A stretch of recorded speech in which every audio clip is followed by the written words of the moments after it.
Everyone, today I'm going to walk you through how to customize your Android phone wallpaper. First thing you do is tap on settings and then you tap on wallpaper and styles. Now you can also get here by pressing down on an empty space on your screen and tapping on wallpaper and styles. So you choose the wallpaper you want. You can go from the my wallpaper. This shows you the ones from the phone. You can go for live wallpaper if you want, and then you can pick from your gallery. For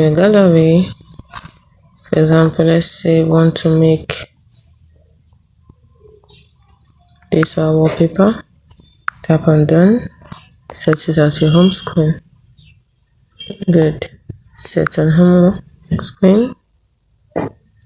You can also decide to choose a color palette based on the colors from your wallpaper. If you want, tap on apply. You can choose it like this or this. If you do not want, just tap on skip.